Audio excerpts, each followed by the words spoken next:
ओम शांति 27/4/24 महावाक्य। मिठा बाबा कहते मिठे बच्चे तुमे बाबा ठारू हेल्थ वेल्थ एवं हैप्पीनेस अर्थात स्वास्थ्य संपत्ति और खुशी रूपक संपत्ति नेबापाई आसीच। ईश्वरीय मतरे चलिवा द्वारा ही बाबा ठारू संपत्ति मिलता है। आजिर प्रश्न अच्छी बाबा समस्त संतान मानू विकल्पजित हेबार केउ उपाय बताइछन्ति। बाबा समस्त संतान मानू विकल्पजित हेबार केउ उपाय बताइछन्ति। उत्तर विकल्पजित हेबा पाई निजकु आत्मा मने करी भाई भाईर दृष्टि रे देख। शरीर को देखिबा द्वारा विकल्प अर्थात विकारी संकल्प आसी थाए। सेतिपाई भ्रुकुटीरे आत्मा भाई को देख। पवित्र हेबाकु हेले एही दृष्टि को पक्का कर। निरंतर पतित पावन बाबा को मने पकाओ।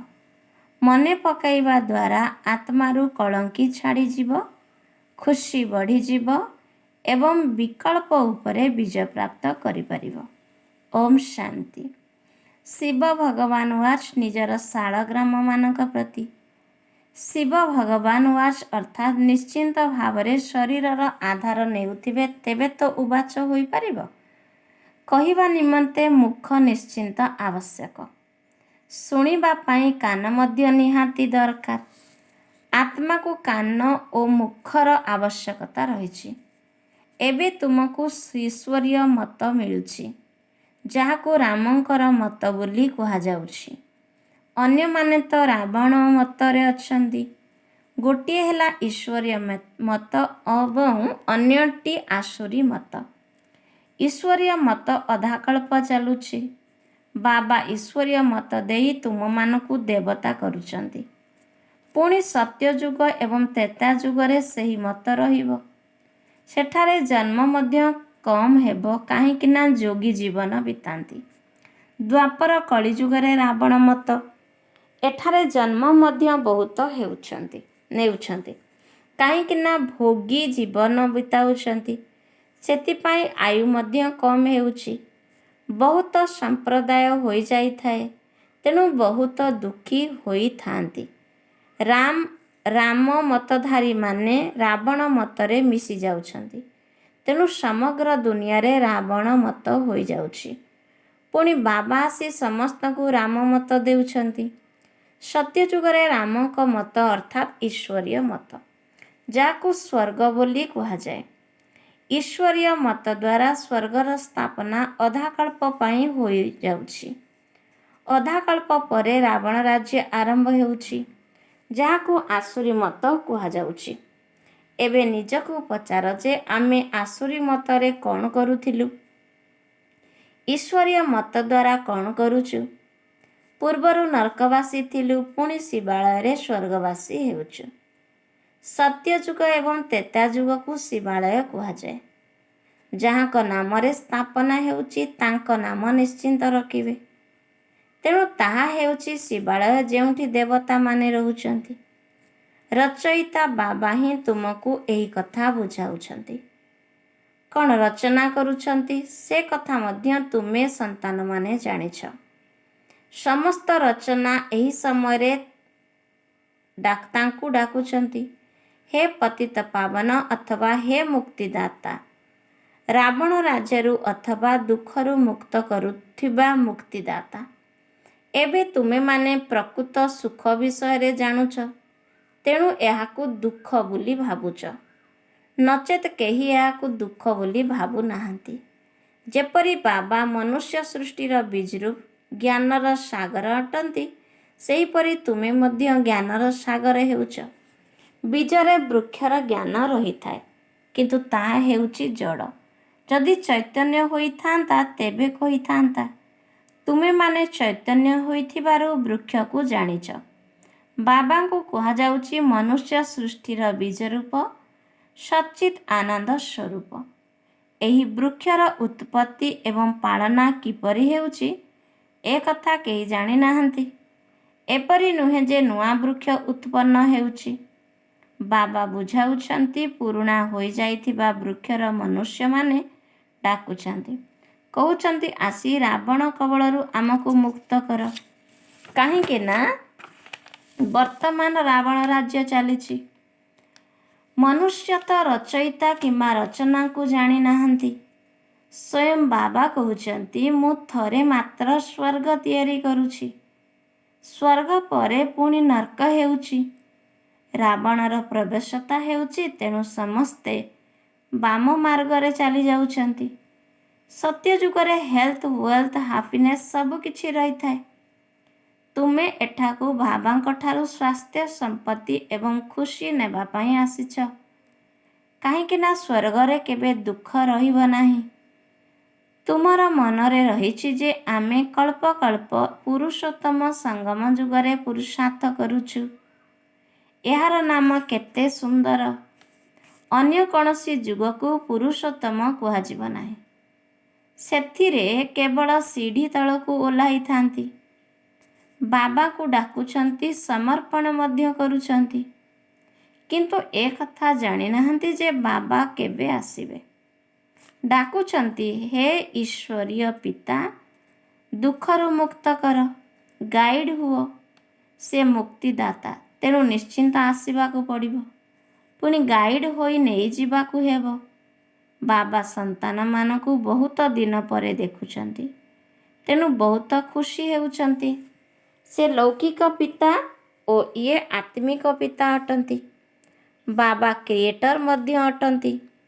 ରଚନା କରି ପୁଣି ତାର ପାଳନା ମଧ୍ୟ କରୁଛନ୍ତି।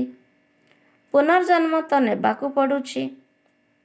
କାହାର 10 ତ କାହାର 12 ସନ୍ତାନ ହୋଇଥାନ୍ତି, କିନ୍ତୁ ସେସବୁ ଲୌକିକ ସୁଖ, ଯାହା କାକବିଷ୍ଟା ସମାନ ଅଟେ। ସମସ୍ତେ ତମ ପ୍ରଧାନ ହୋଇଯାଇଥାନ୍ତି। ତମ ପ୍ରଧାନତା କାରଣରୁ ବହୁତ କମ୍ ସୁଖ ରହିଛି। ତୁମେମାନେ ସତ୍ତ୍ୱ ପ୍ରଧାନ, ତେଣୁ ବହୁତ ସୁଖ ଭୋଗ କରିବ। ଏବଂ ସତ୍ତ୍ୱ ପ୍ରଧାନ ହେବାର ଯୁକ୍ତି ମଧ୍ୟ ବାବା ହିଁ ଆସି ବୁଝାଉଛନ୍ତି। ବାବାଙ୍କୁ ସର୍ବଶକ୍ତିମାନ କୁହାଯାଉଛି। ମନୁଷ୍ୟ ଭାବୁଛନ୍ତି ଈଶ୍ୱର ସର୍ବଶକ୍ତିମାନ, ତେଣୁ ଯାହା ଚାହିଁବେ ତାହା କରିପାରିବେ। ମୃତକୁ ମଧ୍ୟ ଜୀବିତ କରିଦେଇପାରିବେ। ଏକଦା କେହି ଜଣେ ଲେଖିଥିଲେ, ଯଦି ଆପଣ ଭଗବାନ, ତେବେ ମାଛିକୁ ଜୀବଦାନ ଦେଇ ଦେଖାନ୍ତୁ। ଏହିପରି ଢେର ପ୍ରଶ୍ନ ପଚାରୁଛନ୍ତି। ତୁମମାନଙ୍କୁ ବାବା ଶକ୍ତି ଦେଉଛନ୍ତି, ଯାହା ଫଳରେ ତୁମେ ରାବଣ ଉପରେ ବିଜୟ ପ୍ରାପ୍ତ କରୁଛ।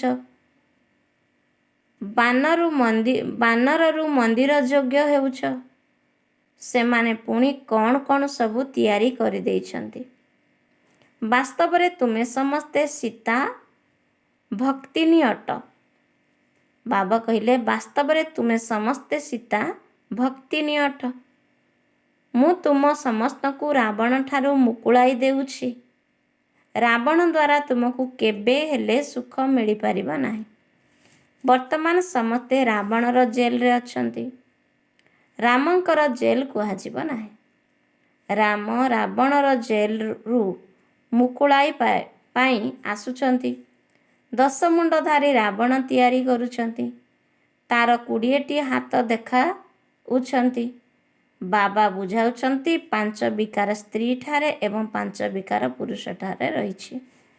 ତାକୁ ରାବଣ ରାଜ୍ୟ ଅଥବା 5 ବିକାର ରୂପୀ ମାୟାର ରାଜ୍ୟ କୁହାଯାଉଛି। ଏପରି କୁହାଯିବ ନାହିଁ ଯେ ଏହାଙ୍କ ପାଖରେ ବହୁତ ମାୟା ଅଛି। ମାୟାର ନିଶା ଚଢ଼ିଛି। ଧନକୁ ମାୟା କୁହାଯିବ ନାହିଁ। ଧନକୁ ସମ୍ପତ୍ତି ବୋଲି କୁହାଯାଏ। ତୁମକୁ ବହୁତ ସମ୍ପତ୍ତି ଆଦି ମିଳୁଛି। ତୁମକୁ କାହାଠାରୁ କିଛି ମାଗିବାର ଆବଶ୍ୟକତା ନାହିଁ। କାହିଁକି ନା ଏହା ହେଉଛି ପାଠପଢ଼ା। ପାଠପଢ଼ାରେ କ'ଣ ମଗାଯାଇଥାଏ କି? ଶିକ୍ଷକ ଯାହା ପଢ଼ାଇବେ, ଛାତ୍ର ତାହା ପଢ଼ିବେ। ଯେ ଯେତେ ପଢ଼ିବ ସେତେ ପାଇବ। ଏଥିରେ ମାଗିବାର କୌଣସି କଥା ନାହିଁ। ଏଥିରେ ପବିତ୍ରତା ମଧ୍ୟ ଆବଶ୍ୟକ। ଗୋଟିଏ ଅକ୍ଷରର ମଧ୍ୟ ମୂଲ୍ୟ ଦେଖ କେତେ। ପଦ୍ମା ପଦମ୍। ବାବାଙ୍କୁ ଯଥାର୍ଥ ରୂପେ ଚିହ୍ନି ତାଙ୍କୁ ମନେ ପକାଅ।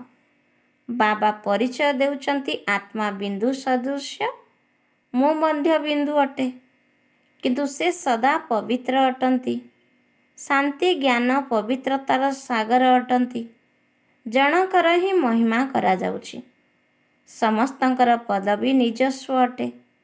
ଗୋଟିଏ ନାଟକ ମଧ୍ୟ ତିଆରି କରିଛନ୍ତି। କୋଣ କୋଣରେ ଭଗବାନ। ଯିଏ ନାଟକ ଦେଖିଥିବେ ସେ ଜାଣିଥିବେ।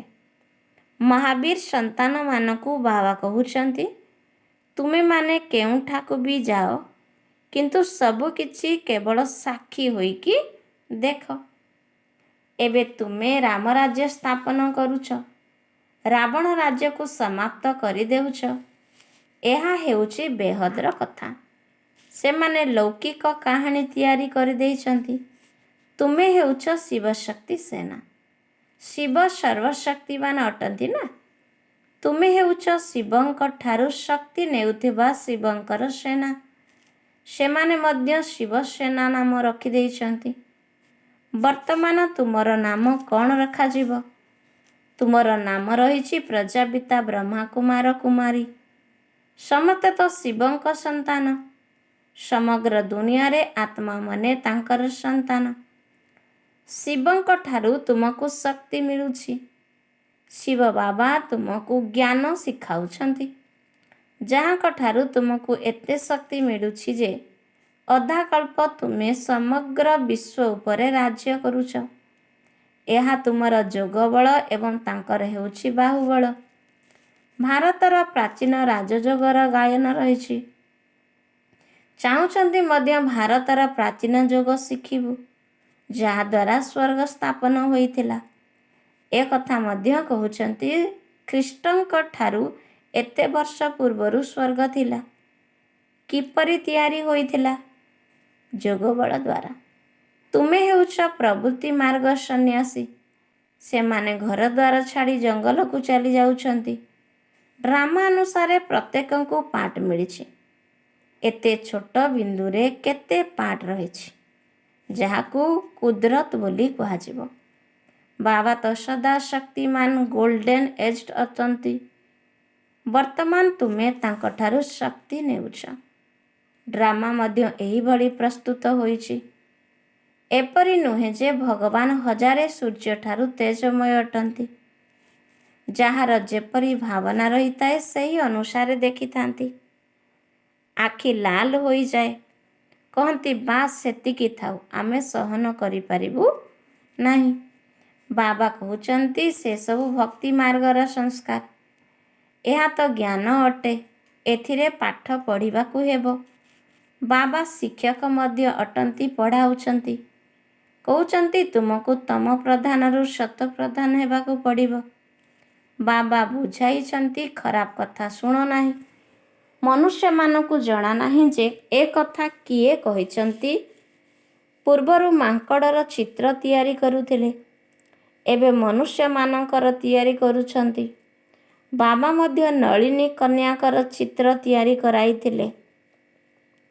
ମନୁଷ୍ୟମାନଙ୍କୁ କେତେ ଭକ୍ତିର ନିଶା ରହିଛି। ଭକ୍ତିର ରାଜ୍ୟ ଅଟେ ନା। ବର୍ତ୍ତମାନ ଜ୍ଞାନର ରାଜ୍ୟ ହେଉଛି। କେତେ ଫରକ ହୋଇଯାଉଛି। ପିଲାମାନେ ଜାଣିଛନ୍ତି ବାସ୍ତବରେ ଜ୍ଞାନରେ ବହୁତ ସୁଖ ମିଳୁଛି। ପୁଣି ଭକ୍ତିରେ ସିଡ଼ି ତଳକୁ ଓହ୍ଲାଉଛନ୍ତି। ଆମେ ପ୍ରଥମେ ସତ୍ୟଯୁଗକୁ ଯାଉଛୁ, ପୁଣି ଉଙ୍କୁଣି ସଦୃଶ୍ୟ ଧୀରେ ଧୀରେ ତଳକୁ ଓହ୍ଲାଉଛୁ। 1250 ବର୍ଷରେ 2ଟି କଳା କମ୍ ହୋଇଯାଉଛି। ଚନ୍ଦ୍ରମାର ଉଦାହରଣ ରହିଛି। ଚନ୍ଦ୍ରମାରେ ଗ୍ରହଣ ଲାଗି କଳା କମ୍ ହେବାରେ ଲାଗିଥାଏ। ପୁଣି ଧୀରେ ଧୀରେ କଳା ବଢ଼ି ବଢ଼ି 16 କଳା ହୋଇଥାଏ। ତାହା ହେଉଛି ଅଳ୍ପ କାଳର କଥା। ଏହା ହେଉଛି ବେହଦର କଥା। ବର୍ତ୍ତମାନ ସମସ୍ତଙ୍କ ଉପରେ ରାହୁର ଗ୍ରହଣ ଲାଗିଛି। ସର୍ବୋଚ୍ଚ ଦଶା ବୃହସ୍ପତିର ଦଶା।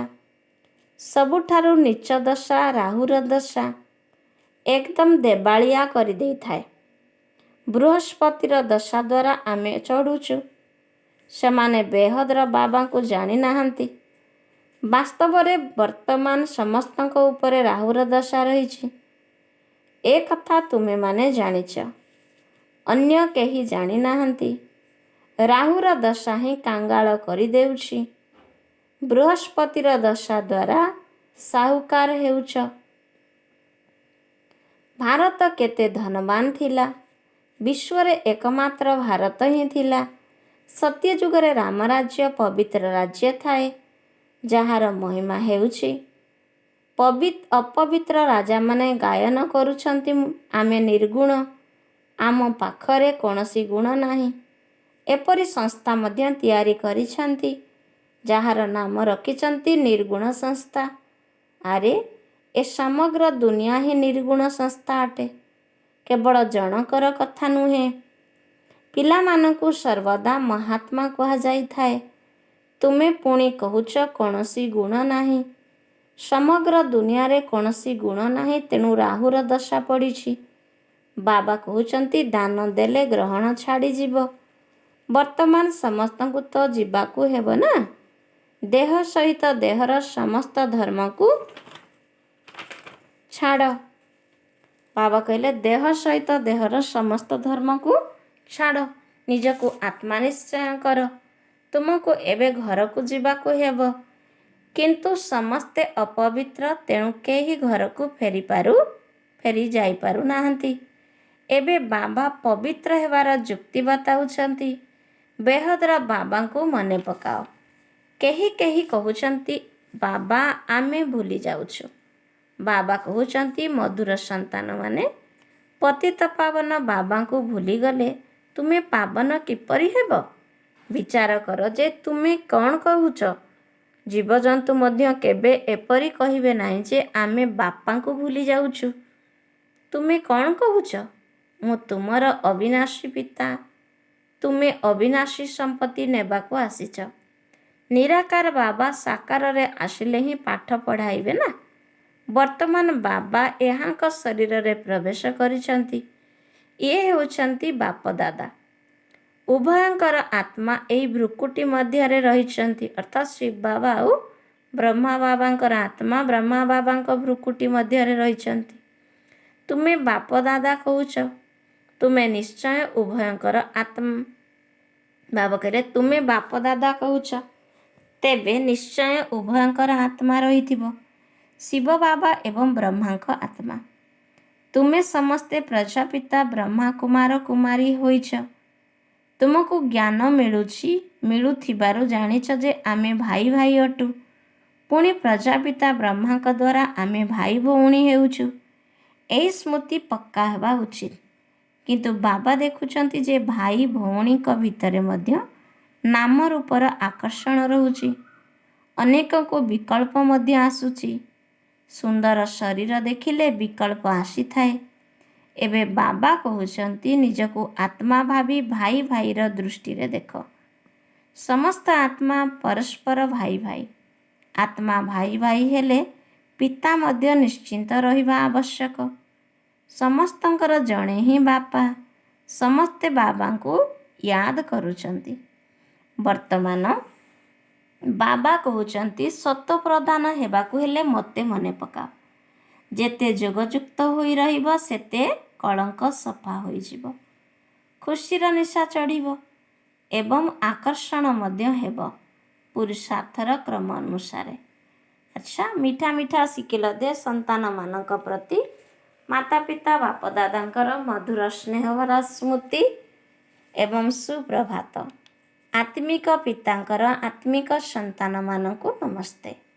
ଆତ୍ମିକ ସନ୍ତାନମାନଙ୍କର ଆତ୍ମିକ ମାତା ପିତା ବାପଦାଦାଙ୍କୁ ମଧୁର ସ୍ନେହଭରା ସ୍ମୃତି, ସୁପ୍ରଭାତ ଏବଂ ନମସ୍ତେ ନମସ୍ତେ ନମସ୍ତେ। ଧାରଣା ପାଇଁ ମୁଖ୍ୟ ସାରାଂଶ। ପାଠପଢ଼ା ଉପରେ ସମ୍ପୂର୍ଣ୍ଣ ଧ୍ୟାନ ଦେଇ ନିଜକୁ ସମ୍ପତ୍ତିବାନ କରାଇବାର ଅଛି। କାହାକୁ ବି କିଛି ମାଗିବାର ନାହିଁ। ଏକମାତ୍ର ବାବାଙ୍କର ସ୍ମୃତି ଏବଂ ପବିତ୍ରତାର ଧାରଣା ଦ୍ୱାରା ପଦ୍ମାପଦମ୍ପତି ହେବାକୁ ପଡ଼ିବ। ଦ୍ୱିତୀୟ ପଏଣ୍ଟ, ରାହୁର ଗ୍ରହଣରୁ ମୁକ୍ତ ହେବା ପାଇଁ ବିକାର ଗୁଡ଼ିକୁ ଦାନ ଦେବାକୁ ହେବ। ଖରାପ କଥା ଶୁଣ ନାହିଁ, ଖରାପ ଜିନିଷ ଦେଖ ନାହିଁ। ଯେଉଁ କଥା ଦ୍ୱାରା ତଳକୁ ଓହ୍ଲାଉଛୁ, ନିର୍ଗୁଣ ହେଉଛୁ, ତାକୁ ସବୁ ବୁଦ୍ଧିରୁ ଭୁଲି ଯିବାକୁ ହେବ। ବାବା କହିଲେ ଯେଉଁ କଥା ଦ୍ୱାରା ତଳକୁ ଓହ୍ଲାଇଛୁ, ନିର୍ଗୁଣ ହୋଇଛୁ, ତାକୁ ସବୁ ବୁଦ୍ଧିରୁ ଭୁଲିଯିବାକୁ ହେବ। ଆଜି ବରଦାତା ବାବାଙ୍କର ବରଦାନ ଅଛି, ପ୍ରଥମେ ଆପଣର ମନ୍ତ୍ର ଦ୍ୱାରା ସମସ୍ତଙ୍କ ଠାରୁ ସୌମାନ ଅର୍ଥାତ୍ ସମ୍ମାନ ପ୍ରାପ୍ତ କରୁଥିବା ନିର୍ମାଣ ତଥା ମହାନ ଭବ। ପ୍ରଥମେ ଆପଣର ମନ୍ତ୍ର ଦ୍ୱାରା ସମସ୍ତଙ୍କ ଠାରୁ ସୌମାନ ଅର୍ଥାତ୍ ସମ୍ମାନ ପ୍ରାପ୍ତ କରୁଥିବା ନିର୍ମାଣ ତଥା ମହାନ ଭବ। ଏହି ମହାମନ୍ତ୍ର ସର୍ବଦା ମନେ ରହୁ ଯେ ନିର୍ମାଣ ହିଁ ସର୍ବ ମହାନ ଅଟେ। ପ୍ରଥମେ ଆପଣ କରିବା ଅର୍ଥାତ୍ ପ୍ରଥମେ ଅନ୍ୟମାନଙ୍କୁ ସୁଯୋଗ ଦେଇ ନିଜେ ପଛରେ ରହିବା ହିଁ ସମସ୍ତଙ୍କ ଠାରୁ ସୌମାନ ପ୍ରାପ୍ତ କରିବାର ଆଧାର। ମହାନ ହେବାର ଏହି ମନ୍ତ୍ରକୁ ବରଦାନ ରୂପରେ ସର୍ବଦା ସାଥିରେ ରଖିଥାଅ।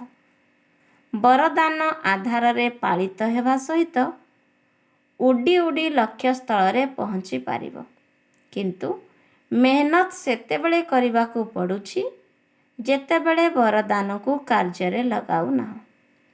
ଯଦି ବରଦାନରେ ପାଳିତ ହେଉଛ, ବରଦାନକୁ କାର୍ଯ୍ୟରେ ଲଗାଇ ଚାଲୁଛ, ତେବେ ସବୁ ମେହନତ ସମାପ୍ତ ହୋଇଯିବ। ସର୍ବଦା ସଫଳତା ଏବଂ ସନ୍ତୁଷ୍ଟତାର ଅନୁଭବ କରିବାକୁ ଲାଗିବ। ଆଚ୍ଛା, ଆଜିର ସ୍ଲୋଗାନ ଅଛି, ଚେହେରା ଦ୍ୱାରା ସେବା କରିବା ପାଇଁ ନିଜର ଖୁସିବାସିଆ ହର୍ଷିତ ତଥା ଗମ୍ଭୀର ସ୍ୱରୂପକୁ ଜାଗ୍ରତ କର। ଚେହେରା ଦ୍ୱାରା ସେବା କରିବା ପାଇଁ ନିଜର ଖୁସିବାସିଆ ହର୍ଷିତ ତଥା ଗମ୍ଭୀର ସ୍ୱରୂପକୁ ଜାଗ୍ରତ କର। ଆଚ୍ଛା, ଓମ୍ ଶାନ୍ତି।